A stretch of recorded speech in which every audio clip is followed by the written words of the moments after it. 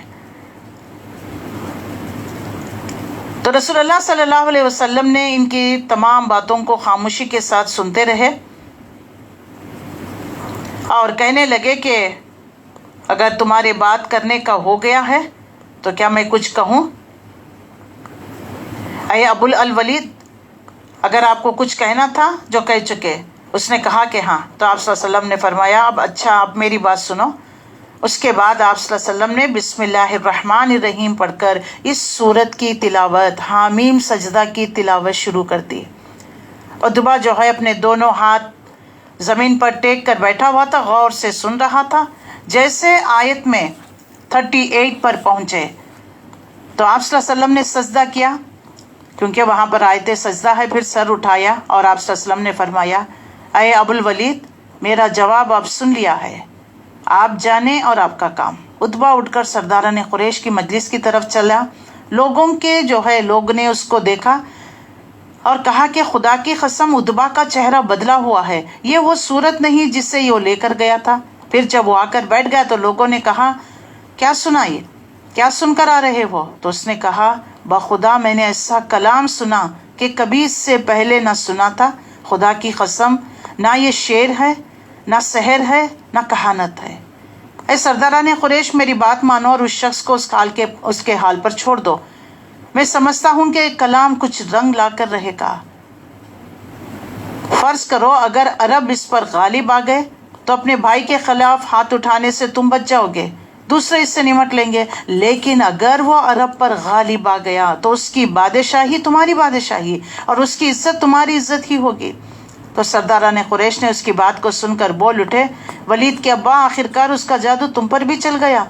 عتبہ نے کہا میری جو رائے تھی میں نے تمہیں بتا دی، اب تم جانے تمہارا کام۔ اس کے بعد حضرت جابر بن عبداللہ کی مختلف طریقوں سے حدیث کو نقل کیا گیا ہے، تھوڑے سے لفظ کے اختلافات میں۔ بعض روایتوں میں آتا ہے کہ جب رسول اللہ تلاوت کر رہے تھے، آیت اس آیت پر پہنچے آرزو فقل نظرتکم، جیسے آپ صلی اللہ علیہ سمود، اگر تم منہ موڑتے ہو تو ان سے کہہ دو تمہیں عاد اور سمود کے عذاب جیسا ایک اچانک ٹوٹ پڑنے والا عذاب سے ڈراتا ہوں۔ اس پر پہنچے تو عتبہ نے بے اختیار آپ صلی اللہ علیہ وسلم کے منہ پر ہاتھ رکھ دیا اور کہا خدا کے لیے اپنی قوم پر رحم کرو۔ کہنے لگا، بعد میں اس نے سرداران قریش کے سامنے اپنے اس فعل کی وجہ بیان کی کہ آپ لوگ جانتے ہیں کہ محمد صلی اللہ علیہ وسلم کی زبان سے جو بات نکلتی ہے پوری ہو کر رہتی ہے، اس لیے میں ڈر گیا کہ کہیں ہم پر عذاب نازل نہ ہو جائے۔ تو عتبہ کی اس گفتگو کے جواب میں جو تقریر اللہ تعالیٰ کی طرف سے نازل ہوئی، جو رسول اللہ صلی اللہ علیہ وسلم نے اس کو جواباً کہا تھا، اس میں ان بیہودہ باتوں کی طرف سے کوئی التفات نہ کیا گیا جو اس نے رسول اللہ صلی اللہ علیہ وسلم سے کہی تھی کہ اگر آپشنز رکھا نا اس نے، اگر آپ سرداری چاہتے ہیں، مال چاہتے ہیں، کسی حسین و جمیل عورت سے نکاح کرنا چاہتے ہیں، یا تم پر جنات کے اعصاب آ گئے ہیں، کچھ آفرز رکھا نا، اس کے جواب میں اس کی ساری باتوں کے پیچھے یہ خلاصہ ہے کہ رسول اللہ صلی اللہ علیہ وسلم کے نبی ہونا، قرآن کے وحی ہونے کا جو ہر حال کوئی مکان نہیں ہے۔ تو اللہ تعالیٰ نے اس سورے میں ان کے تمام جوابات کا، ان کے سوالات کا، اعتراضات کا جواب دے دیا گیا ہے۔ عتبہ کی باتوں سے صرف نظر کرتے ہوئے اس سورے میں اس مخالفت کی موضوع کا بحث کیا گیا جو قرآن مجید کی دعوت کو زک دینے کے لیے کفار مشرکین کے طرف سے اس وقت انتہائی حد درمی بد اخلاقی کے ساتھ کی جا رہی تھی۔ رسول اللہ صلی اللہ علیہ وسلم سے کہتے تھے آپ خواہ کچھ کرے ہم آپ کی کوئی بات نہیں سنیں گے، ہم نے اپنے دلوں پر غلاف چڑھا لیے ہیں، اپنے کانیں بند کر لیے ہیں، ہمارے اور آپ کے درمیان دیوار حائل ہو گئی ہے جو ہمیں اور آپ کو کبھی نہ ملنے دے گی۔ یعنی رسول اللہ صلی اللہ علیہ وسلم کے ساتھ اس طریقے کا معاملہ بہت بدتمیزی، بد اخلاقی پر اتر آئے ہوئے تھے۔ آپ کتنا بھی آپ ہمیں سمجھا لے، ہم ان باتوں کو نہیں مانیں گے۔ طرح طرح کے رسول اللہ صلی اللہ علیہ وسلم کو اذیت دے رہے تھے، اور آپ صلی اللہ علیہ وسلم کو تکلیف، عجیب عجیب قسم کے اعتراضات گھڑ کر لا کر کہا کرتے تھے یہ عربی زبان میں کیوں نازل کیا گیا ہے، کوئی معجزہ کیوں نہیں ہے، اور باپ دادا کی اندھی تقلید، یہ خدا کا نازل کردہ کلام ہے، عربی زبان میں ہی ہے، اور اچھا اگر عربی زبان میں ہے، اگر خدا کی کتاب ہے تو جیسے موسیٰ نبی پر ایٹ اے ٹائم نازل کی گئی اسی طرح آپ پر بھی کیوں نہیں نازل کیا گیا۔ ان تمام مخالفین کے جوابات کے لیے اللہ تعالیٰ نے اس سورہ میں ان کے اعتراضات کا جواب بھی دیا ہے۔ ایمان لانے والوں کے لیے اس وقت تبلیغ کرنا تو درکنار ایمان کے راستے پر قائم رہنا بھی بہت مشکل ہو گیا تھا۔ ہر اس شخص کی جان عذاب میں تھی۔ جیسے پتا چلتا کہ فلانا شخص ایمان لے کر آیا تو اس پر جو ٹوٹ پڑتے، فزیکلی پرسیکیوشن کیا کرتے۔ دشمنوں کی خوفناک جتھا بندی ہر طرف چھائی ہوئی تھی۔ طاقت کے مقابلے میں وہ اپنے آپ کو بالکل بے بس، بے یار و مددگار محسوس کرنے لگے۔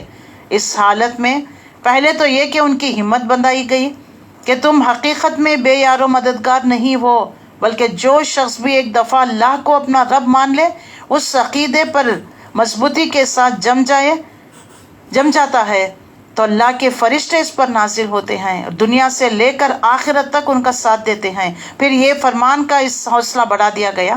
اتنا ہی نہیں ہے اور یہ بھی بتا دیا گیا بہتر ہے کہ وہ انسان جو خود دنیا میں عمل کرے دوسروں کو اللہ کی طرف بلائے، ڈٹ کر کہیں کہ میں مسلمان ہوں۔ تو رسول اللہ کے سامنے اس وقت جو سوال سخت پریشان کن ہو رہا تھا وہ یہ تھا کہ اس دعوت کی راہ ایسے جو ہے مشکلات، کٹھن مرحلوں سے گزر رہی ہے، تو ان جو ہے چٹانوں سے تبلیغ کا راستہ آخر کیسے نکل سکتا ہے؟ اس سوال کا حل آپ صلی اللہ علیہ وسلم کو یہ بتا دیا گیا کہ یہ تمام نمائشی چٹان ہے، بظاہر بڑی سخت نظر آ رہی ہے، مگر اخلاق حسنہ کا ہتھیار آپ استعمال کریے، صبر کے ساتھ کام لیجیے۔ جب کبھی شیطان اشتعال کرے تو دوسرے ہتھیار سے کام لینے پر اکسائے تو اللہ کی پناہ مانگ لیا کرے۔ اس میں جو ہے اللہ کے رسول صلی اللہ علیہ وسلم کی دلجوئی اور صحابہ اکرام رضی اللہ تعالی عنہ کو بھی نصیحت کی گئی صبر کرنے کی۔ اور اخلاق کی درستگی، جتنا جو ہے آپ با اخلاق ہوں گے، لوگوں کی کٹی جلی باتوں پر صبر کرتے رہیں گے، اللہ کا وعدہ ہے کہ اللہ تعالیٰ ایک فرشتہ مقرر کر دے گا۔ ایک وقت ایسا تھا، ایک بار رسول اللہ صلی اللہ علیہ وسلم حضرت ابوبکر کے ساتھ بیٹھے ہوئے تھے، ایک شخص نے آ کر حضرت ابوبکر کو برا بھلا کہنے لگا۔ رسول اللہ مسکراتے ہوئے سن رہے تھے۔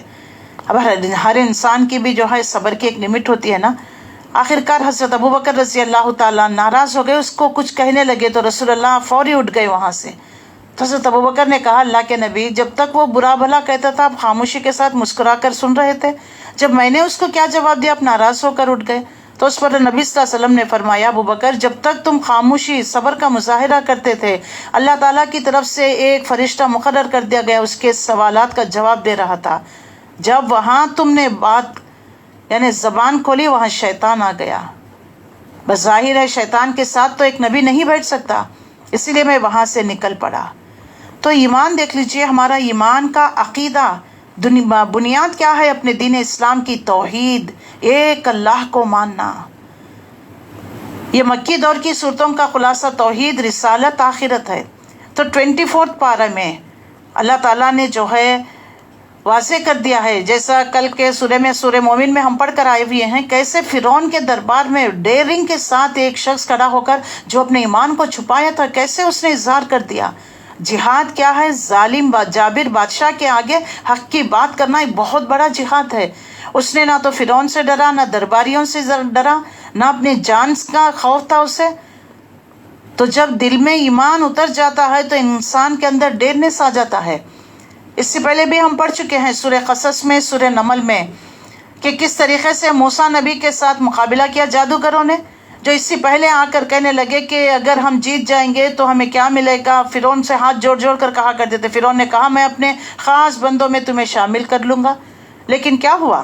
جیسے مقابلہ ہوا، انہوں نے رسیاں پھینکی، موسیٰ نبی نے جو ہے اپنا عصا پھینکا، بڑا اژدہا بن کر تمام چھوٹے اور جھوٹے طلسمات کو نگل گیا۔ جادوگر سمجھ گئے جو ہم نے کیا وہ جادو، لیکن موسیٰ نبی نے کیا جادو نہیں تھا۔ فوری وہ سجدے میں گر پڑے. اس پر کتنا آگ بگولا ہو گیا تھا. بغیر میری اجازت کے تم ایمان لے کر آئے.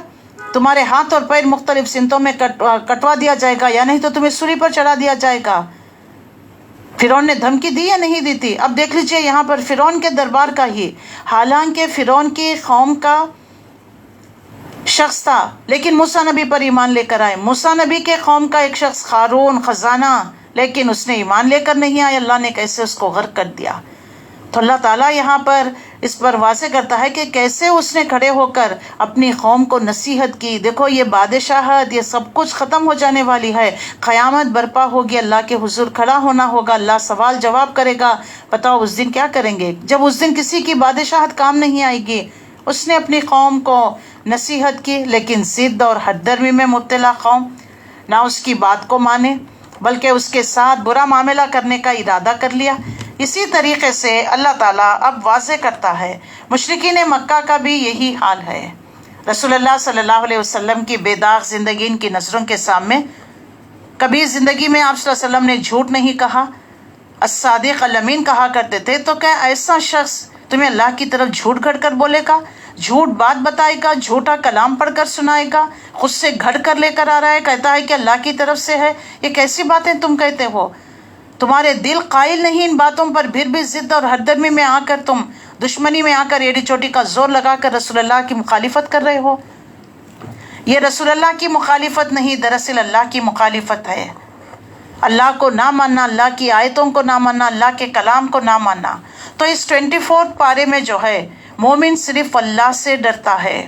اس کا پورا نچوڑ اگر خلاصہ لے لیا جائے ان صورتوں کا 24 پاروں کے، تو مومن صرف اللہ سے ڈرتا ہے. غیر اللہ سے ڈرنا شرک میں آتا ہے. توبہ کرنے میں دیر نہیں کرتا. نمبر 3، جب غلطی ہو تو فوراً اللہ کی طرف رجوع کر لیتا ہے. نمبر 4، علم صرف معلومات حاصل کرنے کا نام نہیں بلکہ اس پر عمل کرنا. عمل کرنا اصل علم حاصل کرنا ہے. توکل ایمان کا حصہ ہے. جتنا ہمارے اندر ایمان اتنا لیول کا توکل ہوگا، ورنہ پردلے قسم کے ہو جاتے ہیں. بات بات پر ناراض کے دیکھو اللہ نے کیا کیا، ہمارے ساتھ ہی ایسا کیوں، ہمارے ساتھ ہی اس طرح سے معاملہ کیوں ہوا. یہ ہمیشہ اسی بات میں مبتلا ہو جاتے ہیں اور اللہ سے بدگمانی پیدا کر لیتا ہے انسان. توکل تو تبھی پیدا ہوتا ہے جتنا حصہ، جتنا ایمان ہمارے دلوں میں. ایمان والوں کی مدد اللہ تعالیٰ دنیا میں بھی کرتا ہے، آخرت میں بھی کرتا ہے. سچائی کا راستہ نیکی اور نیکی کا راستہ جنت کی طرف لے جاتا ہے. تو ہمیں جاننا چاہیے کہ شرک کیا ہے تاکہ ہم اس سے بچ سکیں. مومن اللہ کے ذکر سے خوش ہوتا ہے اور ہر نعمت ایک امتحان بھی ہے، آزمائش بھی ہے. تو ہمیں اللہ سے ہمیشہ ڈرتے رہنا چاہیے. یہ جو ہے 24 پارے کا خلاصہ ہے.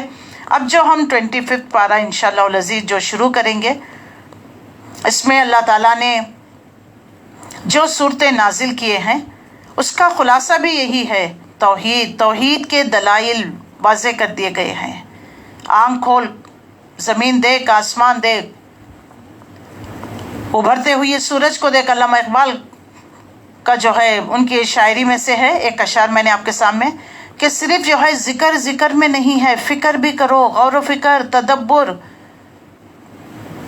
ایک سورج کا اگنا، اس کا غروب ہونا، یہ سب کون کر رہا ہے؟ کس ہستی کی طرف سے سب کچھ ہو رہے ہیں؟ جب انسان اللہ کے ان نعمتوں کو دل سے تسلیم کرتا ہے نا، تو دل زبان سے الحمدللہ خود بخود نکلتا ہے، یہ زبان سے اس کے. تو لہٰذا شکر کا جذبہ اختیار کیا کرو اور متکبرانہ طریقہ اختیار مت کیا کرو. اللہ تعالیٰ اپنے بندوں پر رحم کرنے والا، چاہے تم آسمان میں تارے کی مانند کیوں نہ ہو جائے اور ذرات کے برابر کیوں نہ ہو جائے، جو بھی تم گناہ کرتے ہو، سچے دل سے اللہ کی دامن رحمت میں آتے ہو، اللہ سے توبہ استغفار کرتے ہو، تو اللہ بخشنے والا ہے، غفور ہے، معاف کرنے والا، پردہ پوشی کرنے والا ہے، تمہارے عیبوں کو ڈھانپنے والا ہے. لیکن انسان اگر تکبر کرتا ہے اور کسی چیز کو مان کر نہیں دیکھتا تو پھر اللہ تعالیٰ اس کو تب و تاراج کر دیتا ہے.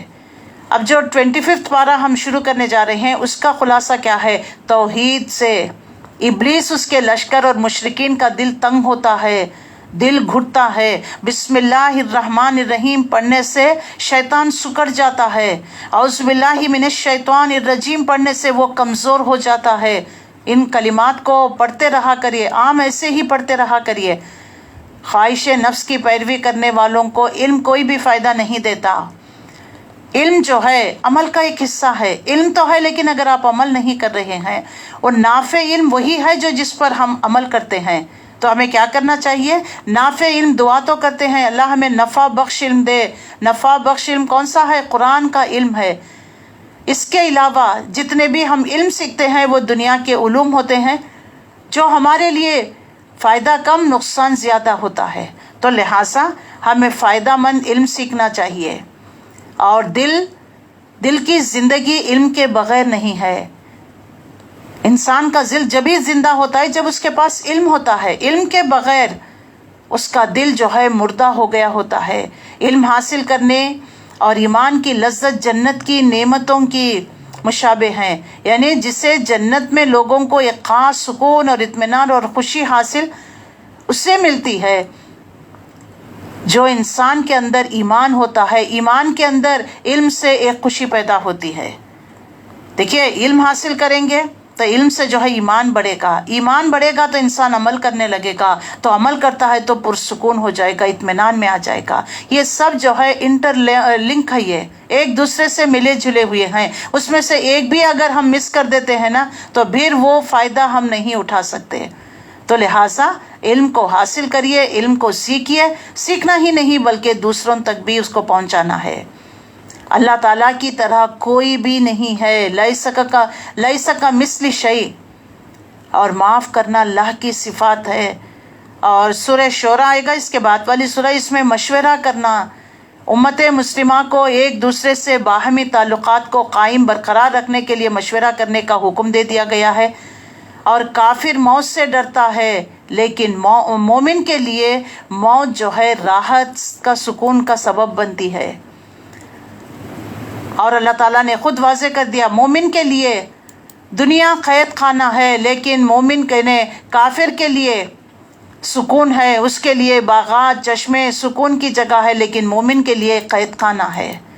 تو لہٰذا ایک نہ ایک دن ہمیں جانا ہے، تو اللہ کی رحمت سے مایوس نہیں ہونا، توبہ استغفار کرتے رہیے۔ یہی بات اللہ تعالیٰ نے واضح کر دیا۔ دیکھو عرش کو اٹھانے والے فرشتے مومنوں کے لیے استغفار بھی کرتے ہیں۔ فرشتوں کی دعا پانے والے عمل کون سے ہیں؟ نماز کے بعد ذکر و اذکار ہیں، 33 مرتبہ سبحان اللہ، 33 مرتبہ الحمدللہ، 33 مرتبہ 34 مرتبہ اللہ اکبر۔ نماز کے بعد جائے نماز پر بیٹھے رہنا اور ذکر و اذکار کرتے رہنا، ہمیشہ باوضو ہو کر سونا، عیادت کرنا، لوگوں کو خیر سکھانا، سحری کرنا، کسی کی غیر موجودگی میں اس کے لیے دعا کرنا، کسی کی غیر موجودگی میں اس کے لیے دعا کرنا، یہ تمام چیزیں دیکھ لیجئے فرشتے یہ کام کریں گے تو فرشتوں کی دعا کو پائیں گے ہم۔ تو دیکھیے یہ تو عمل بہت آسان ہے نا، باوضو رہنا عمل بہت آسان ہے، ہمیشہ باوضو رہا کریے۔ جب وضو سے رہتے ہیں تو دل چاہتا کہ کوئی نہ کوئی ہم زبان سے کوئی ذکر کرتے رہیں۔ نماز کے بعد کے ذکر و اذکار اللہ کے رسول صلی اللہ علیہ وسلم کے حدیث سے ثابت ہے، یعنی تسبیح فاطمہ اس کے بارے میں بھی آتا ہے، اور جو ہے آپ صلی اللہ علیہ وسلم اللہم انت السلام منک السلام تبارکت یا ذا الجلال والاکرام اللہم اعنا علی ذکرک و شکرک و حسن عبادتک اللہم لا مانع لما اعطیت ولا معطی لما منعت ولا ينفع ذا الجد منک الجد یا حی یا قیوم برحمتک استغیث سبحان اللہ و بحمدہ سبحان اللہ العظیم سبحان اللہ و بحمدہ سبحان اللہ العظیم سبحان اللہ و بحمدہ عدد خلقہ و رضا نفسہ و زینت عرشہ و مداد کلماتہ۔ یہ سب دعائیں دیکھ لی اللہ کے نبی صلی اللہ علیہ وسلم پڑھا کرتے، ان دعاؤں کو ذکر و اذکار کو ورد کرتے رہنا ہے۔ تو دعا فرشتوں کی دعا پانے والے اعمال ہیں یہ۔ نماز کے بعد جائے نماز پر بیٹھے رہنا، ذکر و اذکار کرنا، باوضو رہنا، کوئی بیمار ہے تو اس کی عیادت کرنا، لوگوں کو خیر پہنچانا، رمضان کا مہینہ ہو تو سحری کرنا، کسی کی غیر موجودگی میں اس کے لیے دعا کرنا، رسول اللہ صلی اللہ علیہ وسلم نے فرمایا جو مسلمان اپنے مسلمان بھائی کے لیے پیٹھ پیچھے دعا کرتا ہے تو فرشتہ کہتا ہے تیرے لیے بھی اس کی مثل ہو. صحیح مسلم نے روایت کیا. یعنی جو تو نے اپنے بھائی کے لیے اس کی غیر موجودگی میں تو نے دعا کی ہے، یہ دعا تجھے بھی ملے، اس کا یہ تجھے بھی نصیب ہو. تو اللہ تعالیٰ نے جو ہے 4 چیزوں کو اپنے ہاتھوں سے بنایا، عرش، قلم، آدم علیہ السلام، جنت عدن. باقی مخلوقات کی اللہ نے تخلیق کی. تو ہمیں جو ہے اللہ تعالیٰ سے دعا کرتے رہنا، اللہم انی اسألک الجنت الفردوس، اللہ ہمیں جنت الفردوس عطا فرما. اللہ تعالیٰ سے دعا کرتے رہنا ہے. اللہ کے لیے بس کوئی کام کرنا ہے تو صرف کہتا ہے کن فیکون، ہو جا، تو پھر وہ چیز وجود میں آ جاتی ہے. اور اللہ سے گناہوں کی بخشش کی ہمیشہ دعا کرتے رہنا ہے. اللہم انی اعوذ بک من التردی والحدم والغرق والحریق واعوذ بک ان یتخبطنی الشیطان عند الموت واعوذ بک ان اموت فی سبیلک مدبرا واعوذ بک ان اموت لدیقا. یہ دعا رسول اللہ صلی اللہ علیہ وسلم پڑھا کرتے. تو ہمیں بھی جو ہے ان تمام دعاؤں کے ذریعے سے، مسنون دعاؤں میں آتا ہے، تو ان دعاؤں کے ذریعے ہمیں اللہ سے مدد مانگنی چاہیے. تو آئیے سورہ میں ہمارے لیے اللہ تعالیٰ کی وحدانیت، اللہ تعالیٰ نے اس کائنات کو کس طرح سے بنایا ہے، اس کے بارے میں بہت جو ہے توحید کے دلائل ہمیں ملتے ہیں. تو بسم اللہ الرحمن الرحیم 54 آیتیں ہیں، 6 رکوعات پر مشتمل ہے. اس کا اوور ویو 1 to لے کر 8 تک، قرآن کی عظمت اور دعوت، 9 سے 12 زمین اور آسمان کی تخلیق، 13 سے 18 سرکش قوموں کے دنیا میں ان کا کیا انجام رہا، 19 to 29 سرکش قوموں کا آخرت میں کیا انجام رہا. دنیا میں تو اللہ نے ان کو عذاب دیا، لیکن آخرت میں ان کے لیے کیا عذاب ہوگا، کیا انجام ہوگا. اور جو ہے 30 to 36 اللہ کے پسندیدہ کردار، عظیمت والے، استقامت والے، ان کے کیا صفتیں اس میں بیان کر دیا گیا ہے. 37 to 39 اللہ کی نشانیاں، 42 پھر 45 عظمت قرآن، 46 to 48 روز قیامت، اعمال کا نتیجہ، 49 to 51 انسان کی ناشکری، 52 to 54 پھر عظمت قرآن. مکی دور کی صورتوں میں دیکھ لیجئے قرآن کا تذکرہ بہت زیادہ آئے گا. تو یہ تو اوور ویو ہو گیا. اب آیا بائی آیا دیکھیں تو 1 to 5 قرآن کی عظمت، مشرکین مکہ کی ہٹ درمی، 6 to 8 قرآن حکیم کی طرف دعوت، 9 to 12 زمین اور آسمان کی تخلیق، 13 to 18 قرآن کی دعوت جھٹلانے والوں کا انجام، 19 to 24 مجرمین کے خلاف ان کے آنکھ کان سب کچھ قیامت کے دن گواہی دیں گے. اور جو ہے کس طریقے سے اللہ کے رسول صلی اللہ علیہ وسلم ان کی تمام اعتراضات کا جواب صبر اور تحمل کے ساتھ ان تمام چیزوں کو برداشت کر رہے ہیں. لہٰذا ہمیں بھی اس میں نصیحت کر دی گئی ہے کہ اللہ کے دین کے کاموں میں جو بھی کڑوی کسیلی باتیں سننے کو ملتی ہیں، کرٹیسزم ہوتے ہیں، لوگ روڑے اٹکاتے ہیں، آپ کے بارے میں طرح طرح کی پیٹھ پیچھے باتیں بنانے لگتے ہیں، ان سب کو کیئر ناٹ کیا کرے.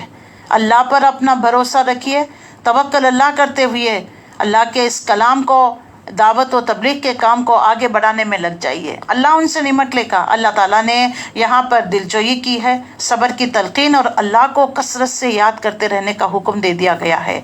بسم اللہ الرحمن الرحیم، حامیم تنزیل من الرحمن الرحیم، کتاب فصلت آیاتہ قرآنا عربیا لقوم یعلمون بشیرا و نذیرا.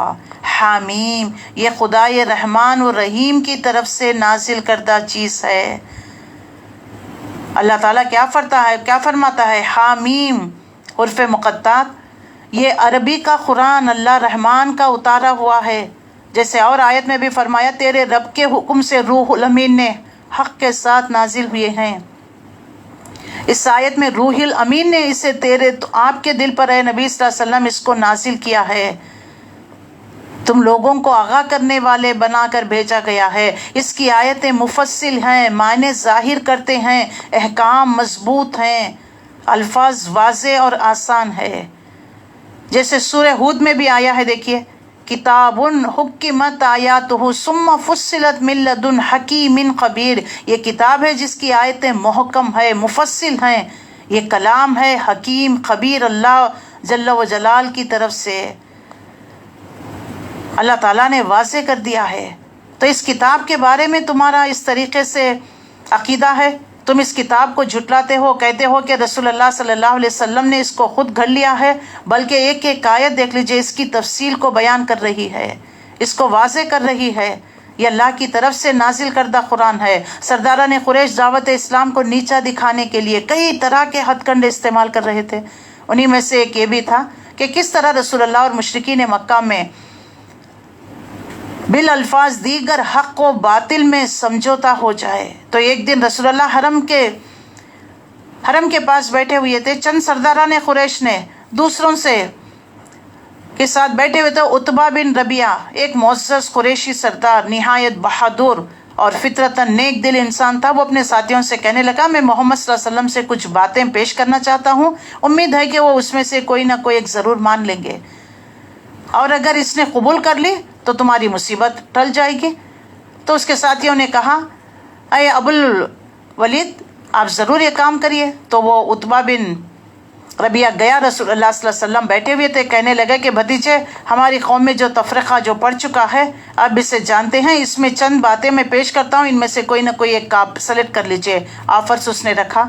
رسول اللہ صلی اللہ علیہ وسلم نے اس کی باتوں کو سنا، پھر کیا جواب دیا؟ یہ سورہ پڑھنا شروع کرتی ہے، حامیم تنزیل من الرحمن الرحیم، یہ قرآن بڑے مہربان نہایت رحم کرنے والے رب کی اللہ کی طرف سے نازل ہوا ہے۔ تم کہتے ہو کہ تم سمجھتے ہو کہ اس کلام کو میں نے خود گھڑ لیا، نہیں، یہ اللہ کی طرف سے نازل کردہ کلام ہے۔ یعنی قرآن کی عظمت کو واضح کر دیا گیا ہے، قرآن کی عظمت کو یہاں پر بیان کیا جا رہا ہے۔ اور کیوں نازل کیا گیا؟ یعنی یہ اپنا مدعا خود بیان کرتی ہے، اس کی آیتیں واضح ہیں۔ قرآن عربی ان لوگوں کے لیے جو سمجھ رکھتے ہیں، عربی مادری زبان تھی نا، سمجھ آ رہا تھا، لیکن ضد اور حد درمی میں مبتلا ہو گئے تھے۔ فصلت اور واضح کر کھول کر وہ اپنے مضامین کو بیان کر رہی ہے۔ اور یہ کلام اللہ مہربان رحمان و رحیم کی طرف سے نازل کرتا ہے۔ اللہ کی صفات یعنی صفات رحمت کا ذکر آیا ہوا ہے کہ اس نے جو ہے انسان کو سسکتی ہوئی دم توڑتی ہوئی انسانیت کو اندھیرے سے نکال کر روشنی میں لانے کے لیے، کیونکہ سورہ ابراہیم میں آتا ہے نا، یہ کلام جو ہے قرآن مجید کی خصوصیت کو واضح کرتے ہوئے کہ یہ اندھیروں سے نکال کر روشنی میں لے کر آنے کے لیے آیا ہے۔ بہت سارے لوگوں کو پتا تھا، انسانیت انتظار کر رہی تھی آخری نبی کا، کچھ تو جو ہے انتظار کرتے کرتے اس دنیا سے بھی نکل گئے، لیکن آخری نبی کا جب ظہور ہوا تو یہ قوم آپ صلی اللہ علیہ وسلم کو جھٹلاتی ہے، قرآن کا جو ہے اعتراض کرتی ہے، قرآن کے بارے میں اللہ کی رحمت کا ٹھاٹے مارتے ہوئے سمندر کی مانند بھی ہے، اور اس رحمت میں دوام بھی ہے، تسلسل بھی ہے۔ کتاب فصلت آیات، یہ ایک ایسی کتاب جس کی آیت خوب کھول کر بیان کر دی گئی ہے۔ یعنی قرآن میں ہر چیز، ہر موضوع کو تفصیل کے ساتھ الگ الگ کر بیان کر دیا گیا ہے۔ اس سورہ کا نام فصلت بھی ہے۔ قرآن عربی لقوم یعلمون، قرآن عربی کی صورت میں ہے ان لوگوں کے لیے جو علم رکھتے ہوئے یا علم رکھنا چاہتے ہیں، بشیروں و نذیرہ، بشارت دینے والی، وان کرنے والی، یعنی قیامت کے عذاب سے تمہیں وان کرنے والی۔ لیکن اتنا سب کچھ یہ کتاب بشارتیں بھی دیتی ہے اور خبر بھی دیتی ہے، اسی لیے رسول اللہ صلی اللہ علیہ وسلم بشیروں و نذیرہ، قرآن مجید کے ذریعے سے ہی آپ صلی اللہ علیہ وسلم یعنی رسالت کا حق ادا کر رہے تھے، لیکن قوم ہے کہ ضد اور ہر درمی میں مبتلا۔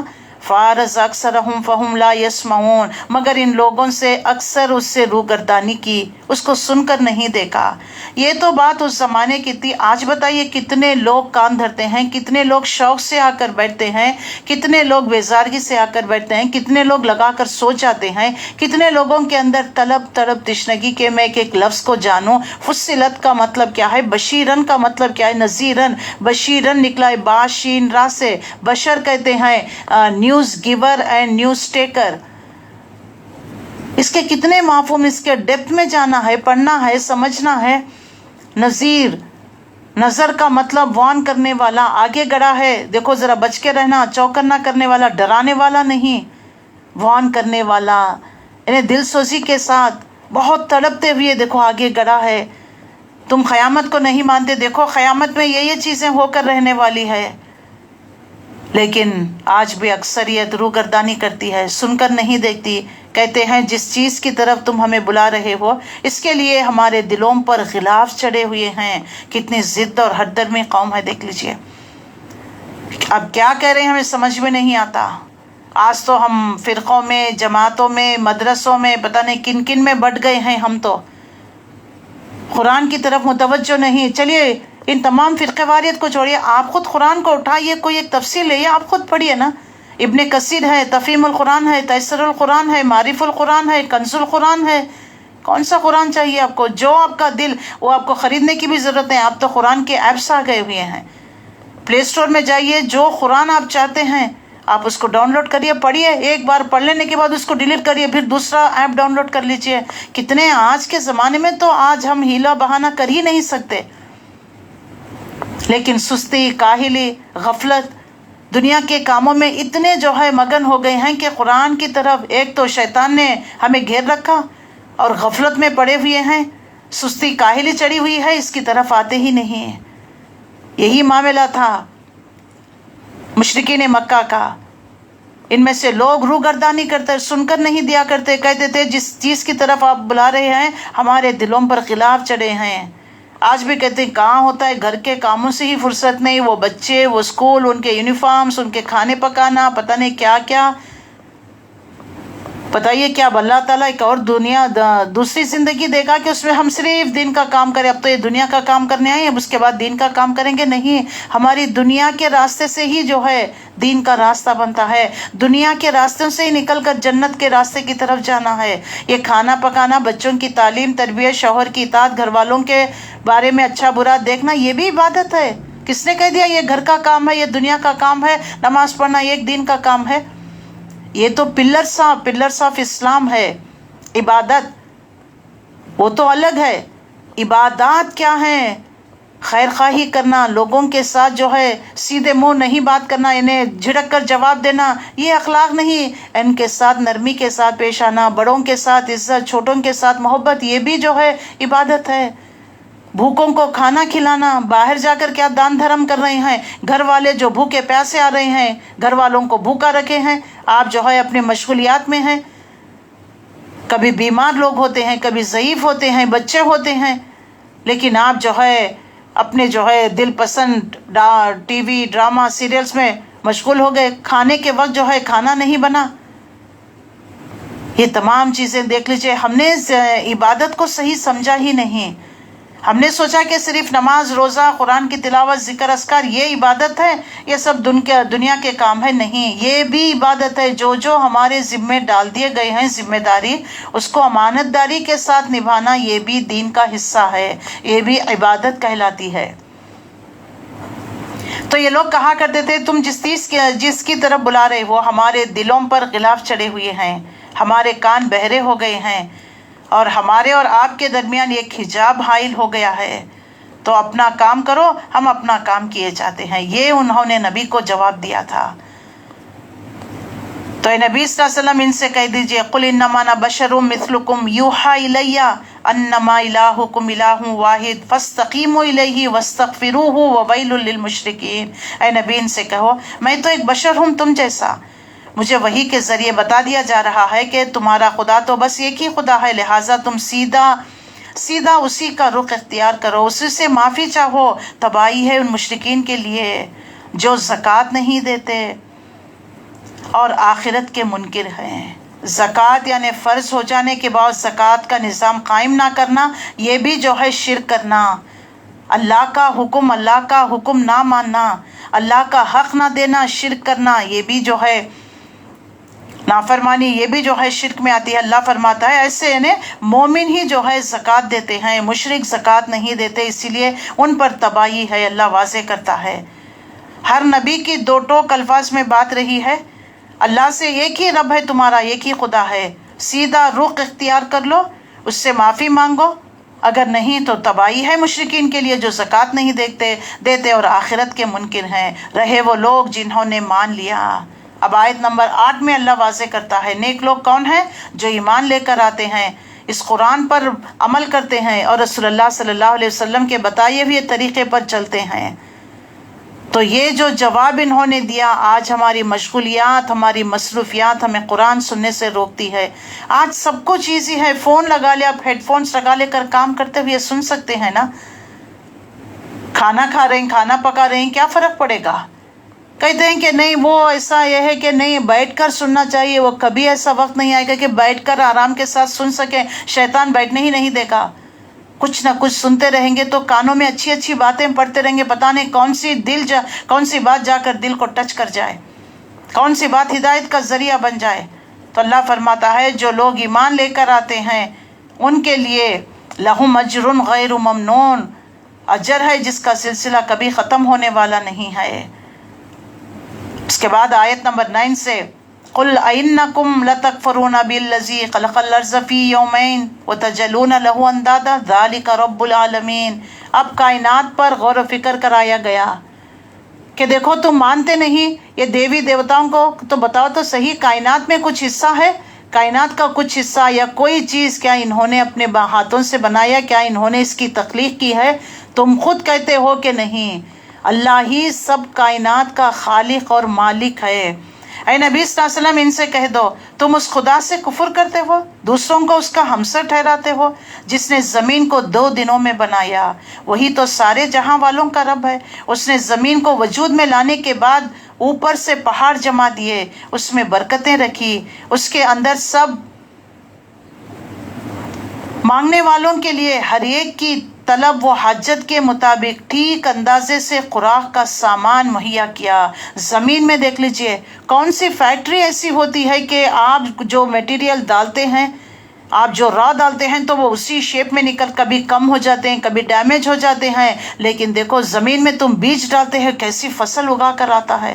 یہ کس کے حکم سے فصل اگتی ہے؟ کون ان کو سیراب کرتا ہے؟ یہ سب دیکھ لیجئے، زمین کو اللہ نے بنایا لڑک نہ جائے، پہاڑوں کو جما دیا، ان میں برکتیں رکھ دی۔ زمین میں صرف فصل اگاتی نہیں، اس میں تمہارے لیے تیل ہے، میٹیریلز رکھ دیے، اورس رکھ دیے ہیں اللہ نے تمہارے لیے، اور ہر قسم کی جاندار کے لیے بھی، انسانوں کے لیے بھی ان کے ٹیسٹ کے مطابق اللہ نے ہر غذا کا سامان اس میں رکھ دیا ہے۔ سبحان اللہ، جانوروں کا بھی غذا ہے، اور ہمارے لیے طرح طرح کے انگور، انار، چشمے، باغات، انسان کے فائدے کے لیے میٹیریلز اس کے اندر رکھ دیے ہوئے ہیں، مادے ہیں اس کے اندر، دھاتو ہے اس کے اندر، لوہا ہے، تیل رکھ دیا ہے، آئل ہے۔ دیکھ لیجئے جتنے بھی مسلم ممالک ہیں وہاں پر تیل ہے نا، اسی لیے تو اتنی ترقی کر چکے ہیں۔ تو دیکھو اللہ نے زمین کی تخلیق کے مراحل، جیسا کہ حدیث میں بھی آتا ہے، تو یہاں پر واضح کر دیا گیا، اس میں برکتیں رکھ دی ہے، اس کے اندر سب مانگنے والوں کے لیے ہر ایک کی حاجت طلب کے مطابق ٹھیک انداز میں ان کی خوراک کا سامان، یہ سب کام 4 دن میں ہو گئے۔ یہ صرف ہمیں سمجھانے کے لیے، ورنہ اللہ کے لیے کن فیکون کافی ہو جائے گا۔ اللہ کن کہتا ہے وہ چیز وجود میں آ جاتی ہے، لیکن ہمیں بات سمجھانے کے لیے کہ کہتے ہیں نا اس دن میں یہ کام کیا، اس دن یہ کام کیا، اللہ سمجھاتا ہے۔ اللہ تعالیٰ نے زمین کو 4 دنوں میں پیدا کیا، 4 دنوں میں بنایا۔ وہ آسمان کی طرف متوجہ ہوا جو اس وقت محض دھواں تھا، اس نے آسمان اور زمین سے کہا وجود میں آ جاؤ، تو او کرہن، چاہے خواہ تم چاہو یا نہ چاہو۔ تو دونوں نے کہا اتینا طائعین، ہم آ گئے فرما برداروں کی طرح، یعنی جدا ہو گئے۔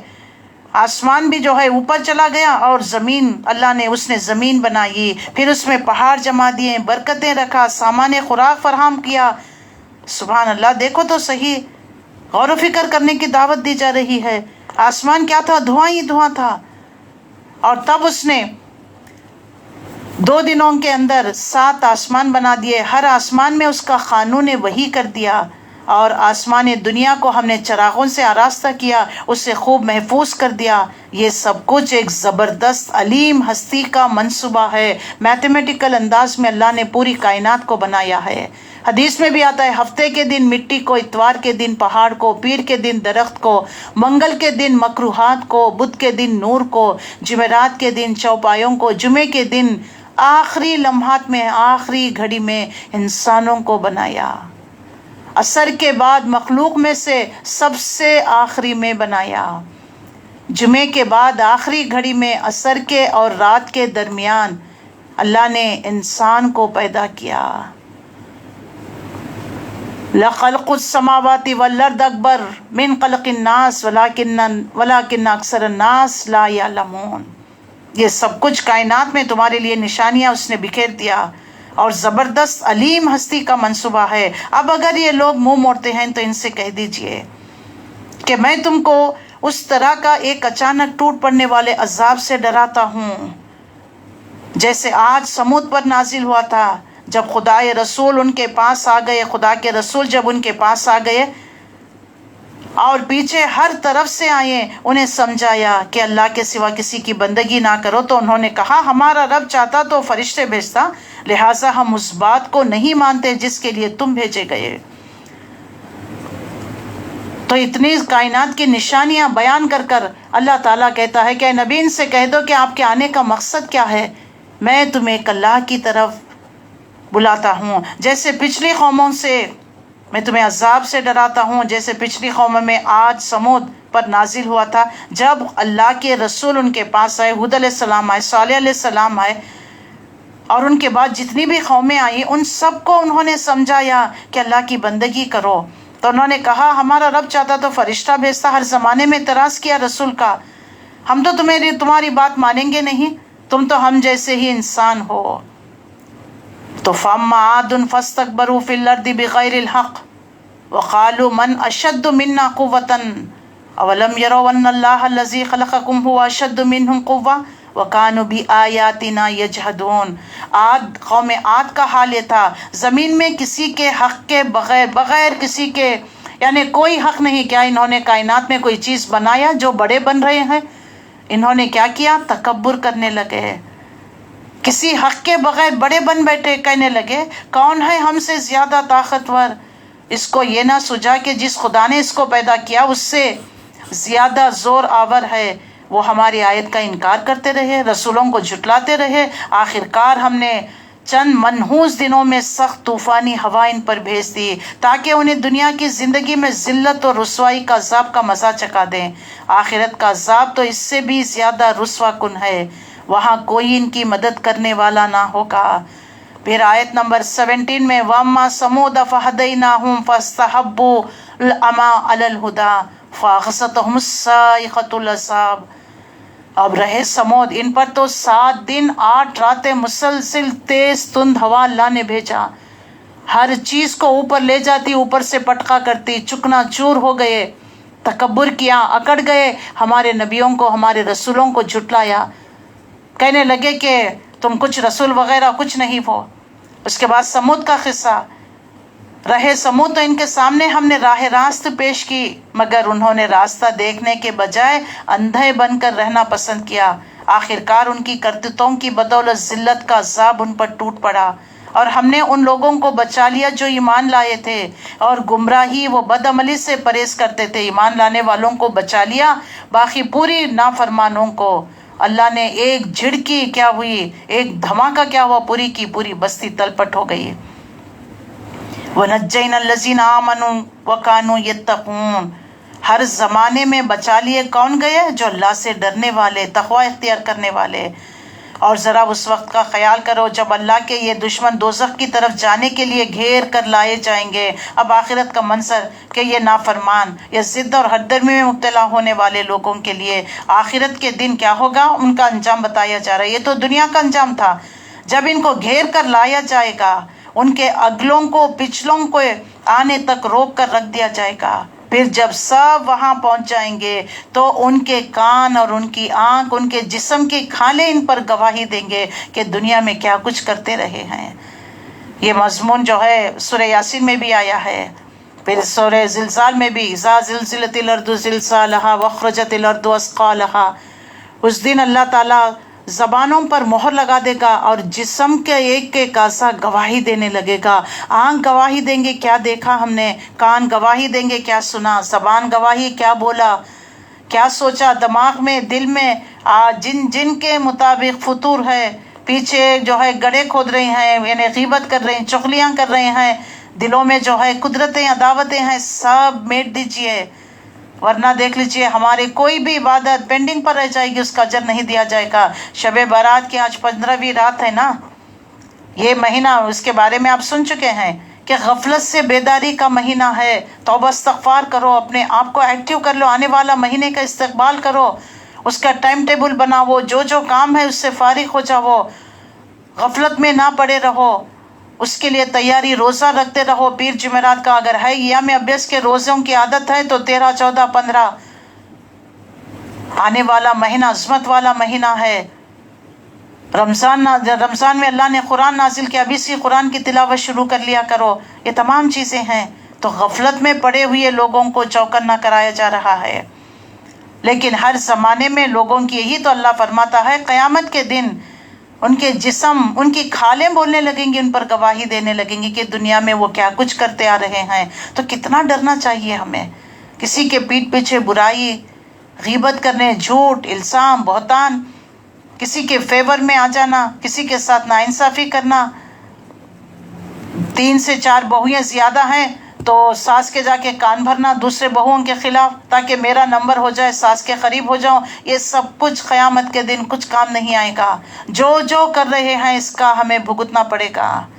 مکافات عمل ہے یہ دنیا، یاد رکھ لیجئے، اچھائی کریے، نیکی کے کام کریے، لوگوں کو معاف کرتے رہیے، خوش دلی کے ساتھ لوگوں کو معاف کرتے رہیے، ان کے ساتھ بھلائی کا معاملہ، اچھے کام، قرآن، نماز، ذکر، یہ کام کرنا ہے، نہ کہ اس طریقے سے اللہ کو ناراض کرنے والے کام نہیں ہے۔ وہ اپنے جسم کی کھالوں سے کہیں گے تم نے ہمارے خلاف گواہی کیوں دی؟ کل ہم کچھ کہیں گے، آج کہتے نا بڑے فخر سے میرا ہاتھ، میری آنکھ، میرا جسم، یہ کل گواہی دیں گے ہمارے خلاف، تو ہم انہیں ڈانٹیں گے کہ کیوں تم نے میرے خلاف گواہی دی؟ تو وہ جواب دیں گے ہمیں اس خدا نے گویائی دی ہے جس نے ہر چیز کو گویا دے رکھا ہے، یعنی اس رب نے ہمیں بولنے کا حکم دیا، اسی لیے تو ہم بول رہے ہیں۔ اس نے تم کو پہلی مرتبہ پیدا کیا تھا اور اب اسی کی طرف تم واپس لائے جا رہے ہو۔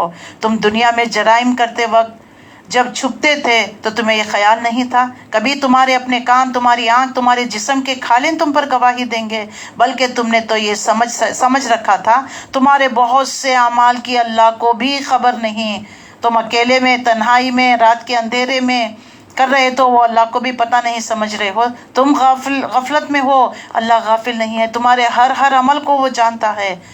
تمہارا یہی گمان جو تم نے اپنے رب کے ساتھ کیا تھا تمہیں لے ڈوبا اور اسی کی بدولت تم خسارے میں پڑ گئے۔ آج لوگ بے باک ہو جاتے ہیں، گویا کہ اللہ سے بے خوف نڈر ہو جاتے ہیں، کیونکہ وہ سمجھتے ہیں دیکھ نہیں رہا ہے، ہم نے تو اتنا چھپ کر کیا۔ آج لوگوں سے چھپ کر پیٹھ پیچھے جو کام کر رہے ہیں، گناہ کے کام کر رہے ہیں، یاد رکھ لیجئے یہ سب کچھ کل کچا چٹا کھول کر واضح کر دیا جائے گا، بیان کر دیا جائے گا، اس دن کیا ہوگا۔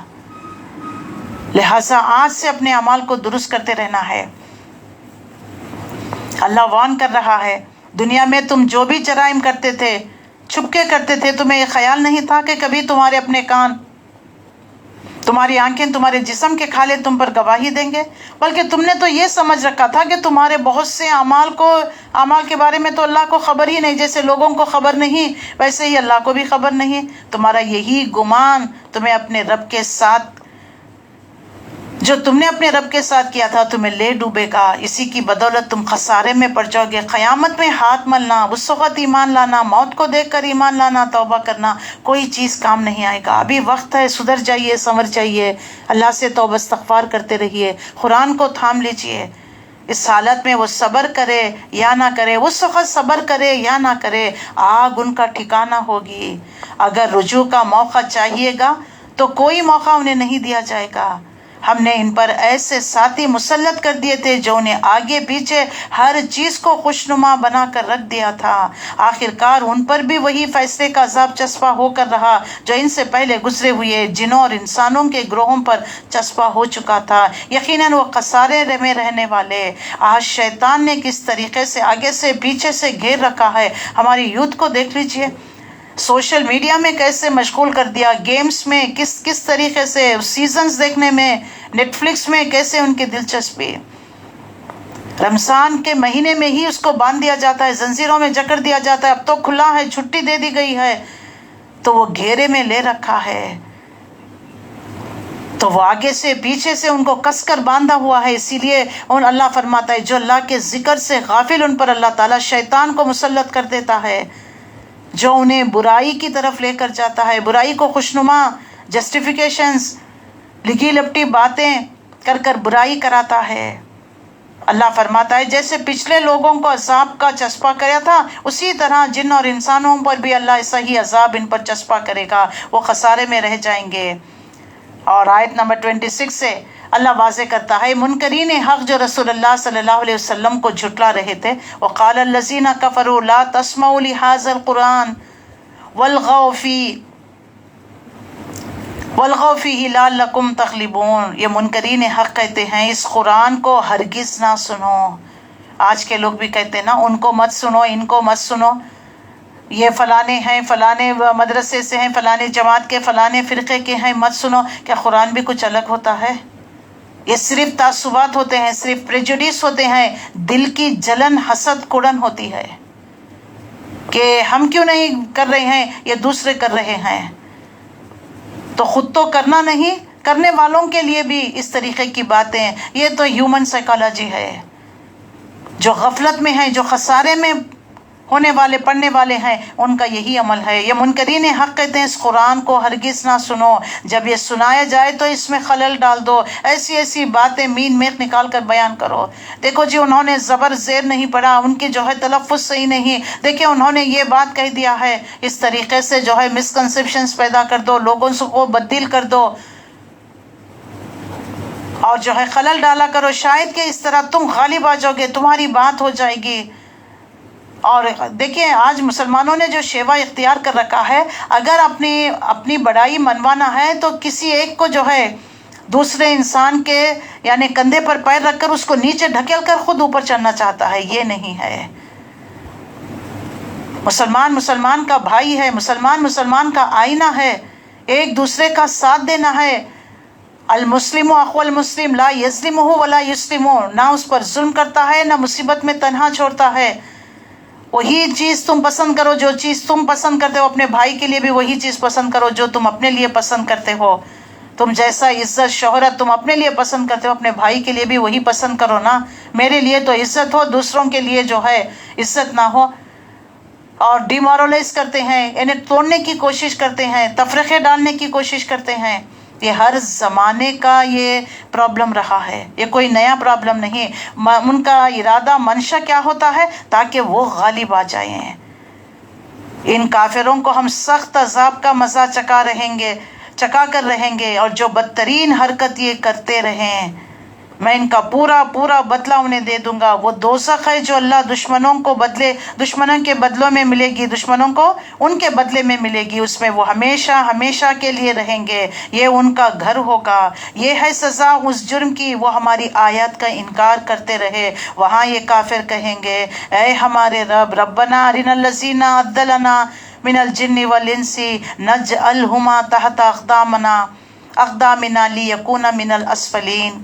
اے ہمارے رب ذرا ہمیں دکھا دے ان جن اور انسانوں کو جنہوں نے ہمیں گمراہ کیا تھا، ہم انہیں پاؤں تلے رون ڈالیں گے تاکہ وہ خوب ذلیل و خوار ہو جائے۔ اللہ بتا تو صحیح وہ کون جن اور انسان جنہوں نے ہمیں بھٹکا دیا، اس قرآن سے دوری اور اس طریقے سے باتیں ہمارے کانے بھرے، انہوں نے اس طریقے سے تفرقہ ڈال دیا ہماری جماعتوں میں۔ بتائیں ان کو ہم آج اپنے پیروں تلے رون دیں گے؟ آج تو ہم ان کا بڑا پیچھا کرتے ہیں، ان کی لیڈری کے میں چلتے ہیں، ہم ان کی بات پر جے جے کار کرتے ہیں، لیکن جب حقیقت واضح ہو جائے گی تو تب ان کو پتہ چل جائے گا۔ ان الذین قالوا ربنا اللہ ثم استقاموا، اس کے برخلاف جو لوگ جو لوگ ایمان لے کر آتے ہیں، اپنے رب پر بھروسہ کرتے ہیں، ثابت قدمی اختیار کرتے ہیں، ان کے لیے فرشتوں کا نزول ہوگا۔ سبحان اللہ، اللہ نے واضح کر دیا ہے کہ استقامت، رسول اللہ صلی اللہ علیہ وسلم نے اس کے بارے میں، حضرت انس کی روایت ہے کہ رسول اللہ صلی اللہ علیہ وسلم نے فرمایا، بہت سے لوگوں نے اللہ کو اپنا رب کہا مگر ان میں سے اکثر کافر ہو گئے۔ ثابت قدمی وہ شخص ہے جو مرتے دم تک اس عقیدے پر جمع رہے۔ ابن جریر، نسائی، ابن ابی حاتم نے اس کو روایت کیا۔ حضرت ابوبکر رضی اللہ تعالیٰ نے اس کی تشریح یوں کرتے تھے، پھر اللہ کے ساتھ کسی کو شریک نہ بنانا، اس کے سوا کوئی دوسرا معبود کی طرف توجہ نہ کرنا۔ ابن جریر نے روایت کیا۔ حضرت عمر رضی اللہ تعالیٰ نے ایک مرتبہ ممبر پر یہ آیت تلاوت کی اور فرمایا، خدا کی قسم، استقامت اختیار کرنے والے وہ ہیں جو اللہ کی اطاعت پر مضبوطی کے ساتھ قائم ہو جاتے ہیں اور ادھر سے ادھر سے دوڑ دھوپ نہ کرتے پھرے، ایک اللہ کو مضبوطی سے تھام لیا، بس ختم۔ حضرت عثمان غنی رضی اللہ تعالیٰ عنہ فرماتے ہیں، اپنے عمل کو اللہ کے لیے خالص کر دینا استقامت کا مطلب۔ حضرت علی فرماتے ہیں، اللہ کی عائد کردہ فرائض فرما برداری کے ساتھ ادا کرنا، یہ ہے استقامت۔ تو ایسے استقامت کے ساتھ صحابہ کی بڑی مثال ہے، بہترین مثال۔ حضرت سمیہ رضی اللہ تعالیٰ عنہ کو ایک چھوٹا سا یعنی بت لا کر کہا ابو جہل نے، کہہ دو کہ ایک بار کہہ دو صرف کہ یہ بھی الہ ہے تو میں تمہیں چھوڑ دوں گا۔ یعنی اگر کہتی تو جان بچ جاتی، لیکن اتنا جھوٹے خدا کو یعنی سچا خدا کہنا بھی ناگوار گزرا، انہوں نے اس کا انکار کر دیا، شہید ہو گئی۔ شہید ہونا گوارا تھا لیکن جھوٹے خدا کو خدا کہنا گوارا نہیں تھا۔ کیسے صحابہ اکرام پر فزیکل پرسیکیوشن، تپتی ہوئی انگاروں پر لٹایا جاتا، دہکتے ہوئے انگاروں پر لٹایا جاتا، اور جو ہے جسم جلی، چربی جل کر وہ اس کی جو ہے اس سے آگ ٹھنڈی ہوئی۔ اور حضرت بلال رضی اللہ تعالیٰ عنہ کے سینے پر بڑے بڑے پتھر، کیسے استقامت، کیسے انہوں نے جم کر رہے۔ تو ایسے لوگوں کے ساتھ جب ثابت قدمی رہتے ہیں تو یقیناً اللہ کی طرف سے ان پر فرشتوں کا نزول ہوتا ہے اور ان سے کہتے ہیں، اللہ تخافوا ولا تحزنوا وابشروا بالجنۃ التي كنتم توعدون۔ فرشتے نظر آنے لگتے ہیں، کہتے ہیں نہ ڈرو، نہ غم کرو، خوش ہو جاؤ اس جنت کی بشارت کا جس کا تم سے وعدہ کیا گیا ہے۔ نحن اولیاءکم فی الحیات الدنیا وفی الآخرہ، ہم اس دنیا کی زندگی میں بھی تمہارے ساتھی ہیں، آخرت کی زندگی میں بھی۔ سبحان اللہ۔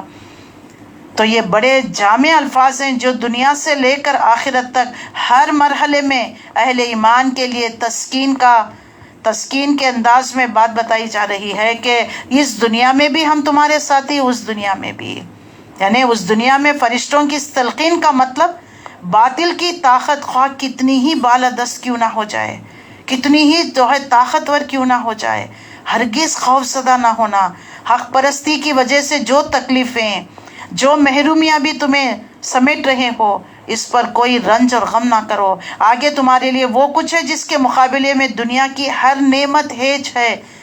یہی کلمات جب موت کے وقت فرشتے کہتے ہیں، قرآن کا مطلب یہ ہوتا ہے کہ آگے جس منزل کی طرف تم جا رہے ہو وہاں تمہارے لیے کسی خوف کا مقام نہیں، کیونکہ وہاں جنت تمہاری منتظر ہے۔ دنیا میں جن کو تم چھوڑ کر جا رہے ہو اس سے تم رنجیدہ نہ ہو، کوئی رنجیدہ ہونے کی ضرورت نہیں، کیونکہ یہاں ہم تمہارے ولی اور رفیق ہیں۔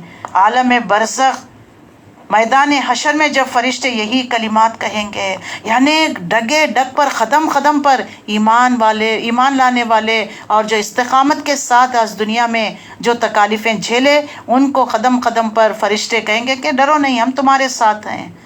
ہر وقت بھی دیکھ لیجئے، اب بتائیے ہم میں سے کون ہے جو موت سے نہ ڈرتا ہے؟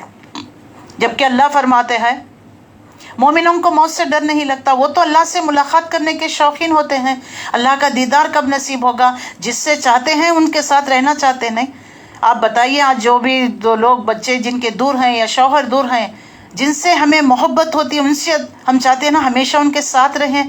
اگر کہیں آ بھی گئے تو چاہتے ہیں نا اپنے والوں سے ملنے کی کیسی طلب، کیسی شوق ہوتا ہے۔ تو کیا مومنوں کو اللہ سے محبت؟ تو بتائیے ہم میں سے کون جانا چاہتا ہے؟ اور خبر کا عذاب، پتہ نہیں کیا میرے ساتھ معاملہ کیا جائے گا، وہ فرشتے کیسے عذاب دیں گے، اور حشر کے میدان کے وقت کی سختیاں کیا ہوگی، کیا پتہ ہمیں۔ لیکن جو ایمان لا کر استقامت کے ساتھ ثابت قدمی کے ساتھ رہتے ہیں، فرشتے قدم قدم پر ان کی ہمت افزائی کر رہے ہوتے ہیں، ڈرو مت، ہم تمہارے ساتھ ہیں، کوئی ڈرنے کی بات نہیں ہے، جو قربانیاں، جو تم نے تکالیفیں جھیلیں برداشت کی، بس اب وہ وقت ختم ہو گیا، جنت تمہارے منتظر ہے، انتظار کر رہی ہے۔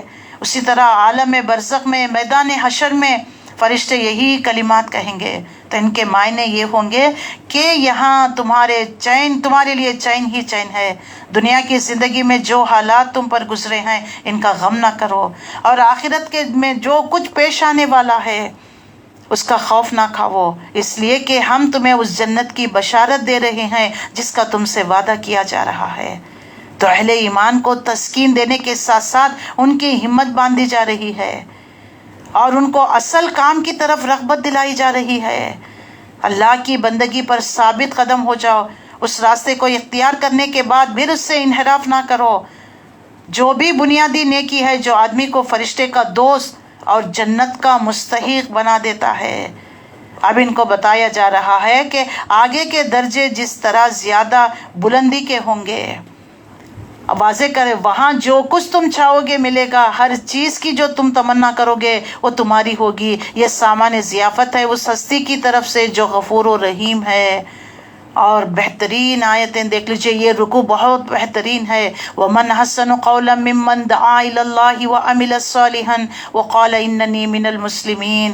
اے نبی صلی اللہ علیہ وسلم، آپ ان سے کہہ دیجئے، اس شخص کی بات سے اچھی بات کس کی ہو سکتی ہے جس نے اللہ کی طرف بلایا، نیک اعمال کیا اور کہا کہ میں مسلمان ہوں۔ سب سے پہلے اپنے آپ کو اس پر جو ہے عمل کرانا ہے اور لوگوں سے کہنا، دیکھو مجھے، دیکھو میں جو بات کہتا ہوں اس پر میں عمل کرتا ہوں۔ اسی لیے تو اللہ تعالیٰ نے رسولوں کو مشاہدات کرائے ہیں کہ کانفیڈنس کے ساتھ وہ بات کہہ سکے، میں نے دیکھا ہے، رسول اللہ کو معراج کرائی، جنت جہنم دکھا دی گئی، تاکہ آپ جو ہے آتھینٹسٹی کے ساتھ یہ بات کہہ سکے، میں نے دیکھا ہے جنت کو، میں نے دیکھا ہے جہنم کو۔ تو یہ مشاہدات کرائے جاتے ہیں، یہ معجزات دیے جاتے ہیں، یہ علم بتائے جاتے ہیں۔ جتنا علم جس کو دینا اللہ اتنا علم دیتا ہے۔ یہ سب اللہ کی منشا ہے، اللہ کی مرضی ہے، رسول اپنی مرضی سے نہیں آتے۔ اور جو اسلام پر وہ خود بھی عمل کرنے کا مطلب اسلام اللہ کی بندگی کی طرف بلانا، شدید مخالفتوں کا ماحول میں بھی جہاں اسلام کا اعلان اور اظہار کرنا، اپنے اوپر مصیبتوں کو دعوت دینا، ڈٹ کر کہو کہ میں مسلمان ہوں، اور بزدلی نہ دکھاؤ، پامردی نہ دکھاؤ۔ آج دیکھ لیجئے حالات کیسے سنگین ہے، لوگ اپنے جو ہے جان بچانے کی خاطر کبھی جو ہے اپنا دین، اپنا مذہب بدل دے رہے ہیں، کیونکہ ہمیں سیف اینڈ سیکیور رہیں گے، ہماری اولاد سیف اینڈ سیکیور رہے گی۔ کتنا رہیں گے دنیا میں، کتنا عرصہ جی لو گے؟ جانا تو اللہ کے پاس ہی ہے، اور قیامت ہمیشہ رہنے والی ہے، قائم و دائم رہنے والی۔ اس وقت کیا ہوگا؟ تو کبھی بھی دنیا کی خاطر کوئی ایسا اللہ کی نافرمانی والا کام مت کریے۔ وراثت کے موقع پر یہ بچہ مجھے بڑا چاہتا ہے، میری خدمت کرتی بہو، دل آ گیا ان پر جو ہے ڈنڈی مار کر بیٹے کا، دوسرے بیٹے کا حصہ بھی ان کو دے کر چلے گئے۔ نہیں، انصاف کے ساتھ کام کرنا ہے۔ کوئی بیٹا کسی کے عذاب کو کم نہیں کر سکا، کسی والدین کے عذاب کو۔ جو کرنا ہے اللہ کے حکم کے مطابق کرنا ہے۔ اور اے نبی صلی اللہ علیہ وسلم، وَلَا تَسْتَوِي الْحَسَنَةُ وَلَا السَّيِّئَةُ ادْفَعْ بِالَّتِي هِيَ أَحْسَنُ فَإِذَا الَّذِي بَيْنَكَ وَبَيْنَهُ عَدَاوَةٌ كَأَنَّهُ وَلِيٌّ حَمِيمٌ۔ اے نبی، نیکی اور بدی یکساں نہیں، تم بدی کو اس نیکی سے دفع کرو جو بہترین ہو، تم دیکھو گے تمہارے ساتھ جس کی دشمنی پڑی ہوئی تھی وہ جگری دوست بن جائیں گے۔ یعنی آپ کے اخلاق سے، اللہ کے رسول صلی اللہ علیہ وسلم کے اخلاق کریمہ دیکھ لیجئے، دشمنوں کو آپ نے معاف کر دیا۔ جو جنگ قیدی تھی ان کے ساتھ حسن سلوک کرنے کا حکم دے دیا گیا، تو صحابہ نے جب ان کے ساتھ، وہ خود بھوکے رہا کرتے تھے، ان کو کھانے کو دیا کرتے تھے۔ یہ عمل دے کر بہت سارے قیدیوں نے اسلام کے دائرے میں آ گئے، اسلام کو قبول کر لیا۔ آج لوگ کہتے ہیں کہ تلوار کی زد پر اسلام پھیلا، نہیں، اس نے اخلاق کی بدولت لوگوں کا صبر، تحمل، دعوت و تبلیغ پیش کرنے کا اندازہ، اور لوگوں کے ساتھ محبت، رحمت کا معاملہ کرنا، رحم کا معاملہ کرنا، خیرخواہی کرنا، بھلائی کرنا، تو دیکھ لیجئے۔ تو اللہ تعالیٰ فرماتا ہے، تو اچھے اخلاق کے ذریعے سے، زبان میں میٹھاس، یہ نہیں کہ ہمیشہ سر چڑھ کر بولتے رہنا، دشمنی، عداوت، نفرتیں زبان سے پھوٹ رہی ہوتی ہے، دل میں جو ہوتا نا وہی بغض زبان پر آ رہا ہوتا ہے۔ اگر ان تمام چیزوں کو چھوڑو گے، اللہ کی خاطر ایک دوسرے کو معاف کر دینا، ایک دوسرے سے محبت، عداوتیں چھوڑ دینا، یہ تمام چیز کرو گے تو یہ تمہارے دشمن دوست بن جائیں گے۔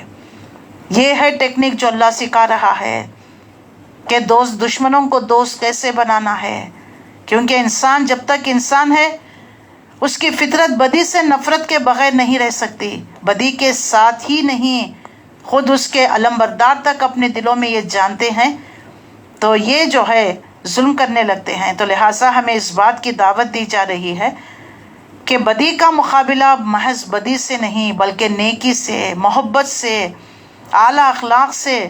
دیکھیے گندگی کو ہم کیا گندگی سے صاف کرتے ہیں؟ پیشاب ہے، پیشاب گندگی سمجھ کر گندگی سے صاف کرتے ہیں؟ نہیں نا، کتنی خوشبو سے صاف کرتے ہیں تاکہ اس کی ذرا بھی بو نہ رہے، وہ داغ و دبے نہ رہے، کتنا لگڑ لگڑ کر دھوتے ہیں، کتنا بلیچ ڈالتے ہیں، کتنی خوشبو سے جو ہے خوشبو والے جو ہے ڈٹرجنٹس استعمال کرتے ہیں تاکہ گندگی کے اثرات ختم ہو جائے۔ یہ تو معمولی سی گندگی کے اثرات تم ختم کرنے کے لیے اتنی محنت، دل کی گندگی، سوچ کی گندگی، اخلاق کی گندگی، لوگوں کے ساتھ معاملات کی گندگی۔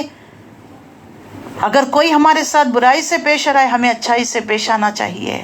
برائی کا بدلہ کبھی بھی برائی نہیں ہوتا، برائی کا بدلہ اچھائی سے دینا ہے۔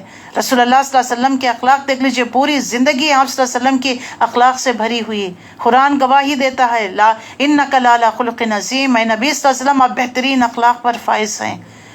کبھی آپ نے اپنی ذات کے لیے کسی سے دشمنی نہیں لی۔ عاصم بن لبید آپ پر جادو کیا، پتہ چل گیا، بتا دیا گیا، لیکن نہ آپ نے اس سے جو ہے نہ بدلہ لیا بلکہ صحابہ کو بھی وارن کر دیا کہ اس کے ساتھ بدلہ نہیں لینا ہے۔ اپنی ذات کے لیے بدلہ نہیں لیا۔ ہاں اللہ کے دین کو کوئی پامال کرتا تو آپ نے حد جاری کرنے کے لیے آپ نے سزائیں بھی نافذ کی۔ ایک شخص نے آ کر کہا اللہ کے نبی مجھ سے زنا ہو گیا ہے، حد جاری کریے، آپ نے رجم کی سزا دلوائی۔ ایک عورت نے آ کر کہا کہ مجھ سے غلطی ہو گئی، ٹال رہے تھے لیکن کہا کہ نہیں میں اللہ کے حضور جاؤں گی تو پاکی طہارت کے حالت میں جاؤں۔ سبحان اللہ، ان کا کیسا ایمان تھا، وہ کیسے جو ہے یعنی ہمت والے لوگ تھے۔ ہم جرم کر کر چھپا دیتے ہیں، جرم کر کر دوسروں پر بلیم کرتے ہیں، دوسروں کی وجہ سے ہم نے کیا۔ اکثر دیکھ لیجئے یوتھ میں ہو جاتا ہے تو رشتہ داروں میں دیکھ لیجئے ہر ایک اپنے بچے کی، اپنی اولاد کی بچاؤ کی خاطر دوسروں پر بلیم کرتے ہیں کہ تمہارے بچے کی وجہ سے ہمارا بچہ خراب ہو گیا، اس کی دوستی صحیح نہیں، کہتے یا نہیں کہتے؟ تو اللہ فرماتا ہے، حکم اللہ کا، برائی کو برائی سے نہیں، برائی کو اچھے اخلاق سے دفع کیا کرو۔ وَمَا يُلَقَّاهَا إِلَّا الَّذِينَ صَبَرُوا، اور نصیب نہیں ہوتی مگر ان لوگوں کو جو صبر کرتے ہیں۔ اللہ اکبر، کتنے بہترین یہ ہے، اس پر گھنٹوں آپ بات کر سکتے ہیں۔ دشمن جو ہے آپ کے دوست بن جائیں گے، یہ صفت نصیب نہیں ہوتی کس کو؟ یعنی دشمن دوست ہونے کی اور فرشتوں کا نزول ہونے کی، اللہ کی طرف سے جو ہے ہمت افزائی جو مل رہی ہے ان کو، ایمان کی رمق، ایمان کی جو ہے حلاوت جو ہے نصیب ہو رہی ہے ان کو، کس کو نصیب نہیں ہوتی مگر ان لوگوں کو جو صبر کرتے ہیں۔ صبر کا مطلب کوئی گال پر مار دیا تو روتے ہوئے کونے میں بیٹھ کر کہنا کہ میں صبر کر رہا ہوں، نہیں۔ ایسے حالات حق پر آپ جمے ہوئے ہیں، لوگ آپ کو حق سے ہٹانے کے لیے، کبھی ٹیمپٹیشنز، کبھی اپنی خواہشات، کبھی ڈر، کبھی خوف، کبھی پوزیشن، کبھی سٹیٹس، کبھی مال، کبھی اقتدار، یہ سب آپ کے پیر کی زنجیریں، بیڑیاں بن جاتی ہیں۔ ان سب سے نکال کر اپنے آپ کو ریلیز کر کر اللہ کی طرف بڑھنا۔ زنجیریں تو انسان کیا چل سکے گا، کیسے بھاری ہو جاتے ہیں، ان کو نکالنا ہے۔ یہ دنیا پرستی، توہمات اور اپنی خواہشات کے پیچھے بھاگنا، اللہ نے خواہشات کے پیچھے بھاگنے والے کو کتے سی تشبیہ دی ہے، سورہ اعراف میں پڑھ کر آئے ہیں۔ اس کتے کو ہڈی ڈالو تب بھی اس کی زبان لٹکتی رہتی ہے، اگر کچھ نہ بھی دو تب بھی اس کی زبان لٹکتی ہی رہتی ہے۔ تباہ ہو گیا وہ شخص جس نے اپنے خواہشات نفس کے پیچھے بھاگا، اپنی خواہشات کو پوری کرنے کے لیے، ڈیزائرز کو پوری کرنے کے لیے۔ یہ ڈیزائرز کو جو ہے لگام لگانے کے لیے ہی اگلا مہینہ رمضان کا آ رہا ہے۔ اس میں صبر کی تلقین کی جائے گی، صبر سکھایا جاتا ہے۔ حالانکہ ایک چھوٹا سا بچہ بھی روزہ رکھتا ہے 10-12 سال کا، گرمی ہے شدت کی لیکن وضو کرتے کرتے ایک گھٹ پانی نہیں پی لیتا، اگر پی بھی لیا غلطی سے چلا بھی گیا تو کہتا کہ اماں میرے حلق سے نیچے سے پانی چلا گیا، اللہ میرا روزہ قبول کرے گا، کہیں میرا روزہ تو ٹوٹ نہیں گیا۔ کتنے کانشیس رہتے ہیں ہم، کوئی دیکھ نہیں رہا ہے، حلق سوکھ رہا ہے، پیٹ سے آوازیں آ رہی ہیں پھر بھی کوئی چیز حلق سے نیچے نہیں اتارتے۔ کون سا CCTV کیمرہ دیکھ رہا ہے ہمیں احساس ہوتا ہے کہ اللہ دیکھ رہا ہے۔ کیا صرف رمضان کے مہینے میں یہ ٹریننگ پیریڈ، تربیت کا مہینہ، اس کا اثر 11 مہینے رہنا ہے؟ تو یہ ٹریننگ پیریڈ ہے، تو دیکھ لیجئے کیا کرتے ہیں، اپنے معاملات کو درست کریے، اپنی اصلاح کر لیجئے۔ نصیب نہیں ہوتی مگر ان لوگوں کو جو صبر کرتے ہیں، اور یہ مقام حاصل نہیں ہوتا مگر ان لوگوں کو جو بڑے نصیب والے ہوتے ہیں۔ وَإِمَّا يَنزَغَنَّكَ مِنَ الشَّيْطَانِ نَزْغٌ فَاسْتَعِذْ بِاللَّهِ، اگر شیطان کی طرف سے کوئی اکساہٹ محسوس ہو اللہ کی پناہ مانگ لیا کرو۔ شیطان کو سخت تشویش لاحق ہوتی ہے جب وہ دیکھتا ہے کہ حق اور باطل کی جنگ میں یعنی مقابلے ہو رہے ہیں شرافت کے ساتھ، اور جو ہے شریف لوگوں کو بدنام کیا جا رہا ہے، تو وہ دیکھ لیجئے وہ کس طریقے سے یہ آ کر لوگوں کے دلوں میں وسوسے ڈالنے لگتا ہے، مسکنسپشنز پیدا کرتا ہے، لڑکے لڑکیوں کو دیندار گھروں کے بہکانے لگتا ہے، گناہوں کو خوشنما بنا کر، اور دیکھو یہ کام فلاں اللہ سے نہیں بن سکا، فلانی جگہ سے پیر بابا مرشد کے پاس سے ہو جائے گا۔ یہ سب جو ہے یہ انسان کے یعنی شیطان کے پینترے ہے، یہ ہتھ کنڈے ہے جو انسان کو جو ہے غافل کرتا ہے، گناہ کراتا ہے اللہ کے، کیونکہ وہ اس کو جلن ہے نا، حسد ہے، کیونکہ ہم اللہ کے بندے جو ہے اللہ کی رحمت کے قریب ہیں، یہ اللہ کی رحمت کا دھتکارا، کیونکہ اللہ تعالیٰ نے آدم کو سجدے کا حکم دیا، سجدہ نہیں کیا، اور اس کو بھی بلیم کرتا ہے کہ اگر تو نے مجھے حکم نہ دیا ہوتا میں سجدہ نہ کرتا، تو نے حکم دیا میں سجدہ نہ کیا، بلیم خود اللہ کو کرتا ہے۔ انہ هو السمیع العلیم، وہ سب کچھ سننے جاننے والا ہے۔ پھر اللہ تعالیٰ نشانیوں کی طرف اہل ایمان کو دعوت دینے کا اور اصلاحی قلب کی حکمت سکھائی گئی ہے کہ اس سے پہلے 4 مقامات پر بھی قرآن مجید میں آ گیا ہے۔